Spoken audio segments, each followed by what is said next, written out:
Il leur dit, « J'ai désiré vivement manger cette Pâque avec vous avant de souffrir. » Ensuite, il prit du pain et après avoir rendu grâce, il le rompit et le leur donna en disant, « Ceci est mon corps qui est donné pour vous, faites ceci en mémoire de moi. »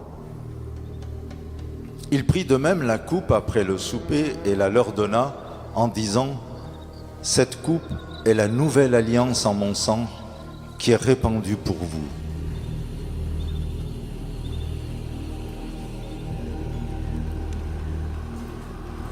Après être sorti, il alla selon sa coutume à la montagne des Oliviers. Ses disciples le suivirent. Lorsqu'il fut arrivé dans ce lieu, il leur dit, « Priez afin que vous ne tombiez pas en tentation. » Puis il s'éloigna d'eux à la distance d'environ un jet de pierre, et s'étant mis à genoux, il pria, disant, « Père, si tu voulais éloigner de moi cette coupe, toutefois, que ma volonté ne se fasse pas, mais la tienne. »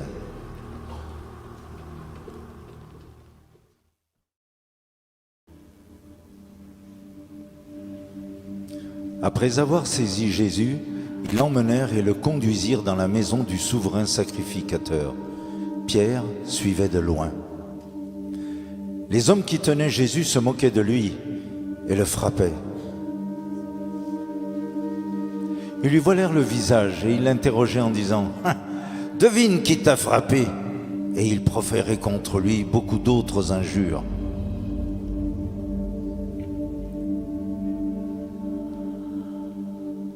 Ces événements dramatiques rapportés par les évangiles avaient été annoncés plus de 700 ans auparavant par le prophète Ésaïe.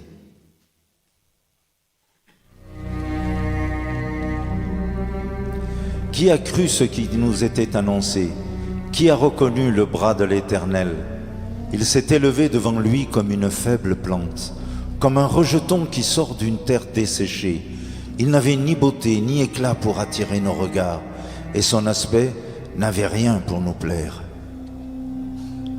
Méprisé et abandonné des hommes, homme de douleur et habitué à la souffrance, semblable à celui dont on détourne le visage, nous l'avons dédaigné, nous n'avons fait de lui aucun cas. Cependant, ce sont nos souffrances qu'il a portées, c'est de nos douleurs qu'il s'est chargé, et nous l'avons considéré comme puni, frappé de Dieu et humilié. Mais il était blessé pour nos péchés, brisé pour nos iniquités. Le châtiment qui nous donne la paix est tombé sur lui, et c'est par ses meurtrissures que nous sommes guéris. Après s'être ainsi moqué de lui, ils lui ôtèrent la pourpre, lui remirent ses vêtements et l'emmenèrent pour le crucifier. Lorsqu'ils furent arrivés au lieu appelé Crâne, ils le crucifièrent là, ainsi que les deux malfaiteurs, l'un à droite, l'autre à gauche. Jésus dit, « Père, pardonne-leur, car ils ne savent ce qu'ils font. » Ils se partagèrent ses vêtements en tirant au sort. L'un des malfaiteurs crucifiés l'injuriait, disant, « N'es-tu pas le Christ ? Sauve-toi toi-même et sauve-nous » Mais l'autre le reprenait et te disait, « Ne crains-tu pas Dieu, toi qui subis la même condamnation ?» Pour nous, c'est justice, car nous recevons ce qu'ont mérité nos crimes, mais celui-ci n'a rien fait de mal. Et il dit à Jésus, « Souviens-toi de moi quand tu viendras dans ton règne. » Jésus lui répondit, « Je te le dis, en vérité, aujourd'hui tu seras avec moi dans le paradis. » Il était environ midi, et il y eut des ténèbres sur toute la terre jusqu'à 3 heures de l'après-midi. Le soleil s'obscurcit et le voile du temple se déchira par le milieu. Jésus s'écria d'une voix forte, « Père, je remets mon esprit entre tes mains. » Et en disant ces paroles, il expira.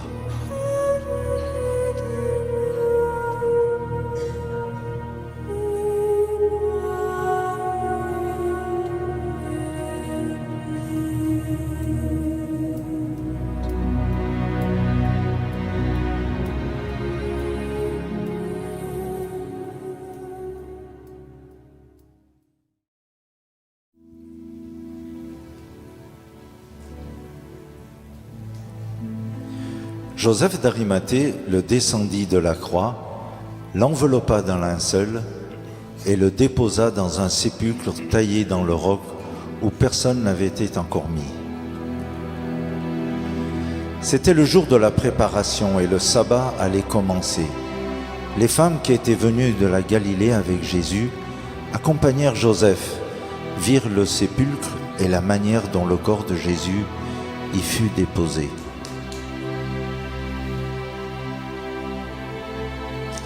S'en étant retournées, elles préparèrent des aromates et des parfums, puis elles se reposèrent le jour du sabbat, selon la loi.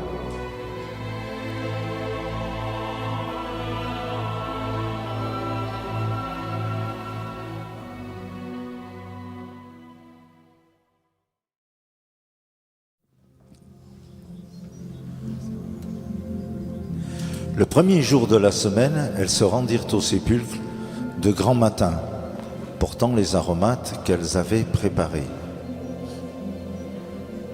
Elles trouvèrent que la pierre avait été roulée de devant le sépulcre, et étant entrées, elles ne trouvèrent pas le corps du Seigneur Jésus.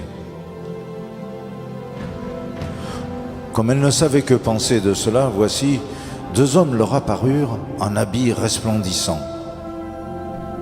Saisies de frayeur, elles baissèrent le visage contre terre, mais ils leur dirent « Pourquoi cherchez-vous parmi les morts celui qui est vivant? Il n'est point ici, mais il est ressuscité. »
Somos